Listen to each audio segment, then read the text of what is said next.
Gilreath's here, and now to talk about how to get the most value for your renovation dollars, please welcome CIBC Mortgage Advisor Tim Shwed. Nice to have you with us today. Pleasure to be here. Yeah, we've got a lot to talk about. And top reno projects that you recommend. I want to talk to you about that first. What do you got for us? Well, when it comes to doing renovations on your home, it's important that you think about, are you adding value? Most people do renovations actually to sell their property. So you got to be smart about what you're doing and want to make sure you're going to not only get that money back, but even profit on it. Yeah. So things that we focus on are things like kitchens, bathrooms.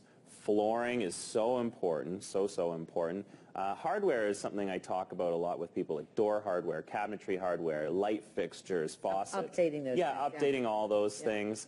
Those, I would say those are your top 4 at the moment. And the best way to pay for those projects, Tim? Well, there's numerous ways. You can draw down on savings. You could use the equity from your home, or you could even consider a rewards credit card. Yeah. So if we look at savings, that may be your best option. So you may want to use part or all of your savings, but remember, keep some set aside for an emergency. You never know what's going to come up. There's always an emergency. Do you find that? Always. Always. Yeah. There's always an emergency. Everything's an emergency. Yeah. You mentioned credit card. How does that work? Well, if you're an avid points collector, you may want to consider a rewards credit card. So that way you could really maximize on collecting those reward points. But remember, pay off your credit card at the end of every month, either from savings or another source of funds. And line of credit? Well, you could consider leveraging some of the equity from your home. So I'm always asked, what is equity? So equity would be the value of your home minus what you owe, and the difference is equity. Yeah. So if you have a $300,000 home, a $200,000 mortgage, your equity would be the difference, or $100,000. So you may want to consider a combined low-interest mortgage solution. So that has the fixed payment schedule of a mortgage, but the flexibility of a line of credit. Okay. I like this guy. You like this guy a lot, don't you?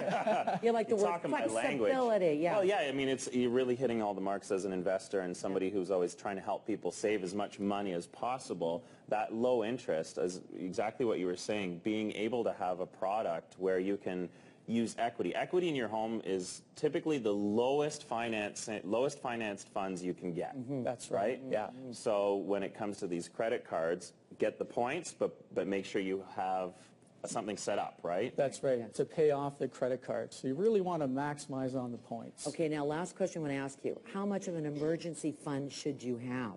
Well, it's recommended you should have set aside 3 months' salary. So that amount really depends upon your own individual circumstances.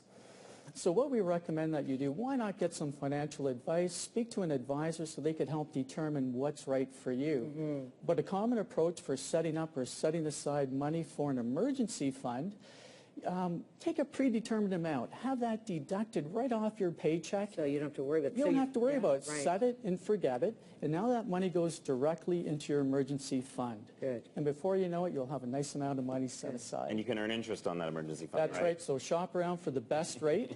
And of course, some other things you need to consider is you want easy access to your money. Make sure you aren't charged any penalties if you go to withdraw the money. Okay. And of course, you want your money to be safe and secure. Okay, very good. Thanks for coming in today. Awesome. He's talking your talk. I know. We're going to talk after the show. Okay, here we go. Thanks to Tim. We have to take a break. We'll be right back. Well done. Thank you.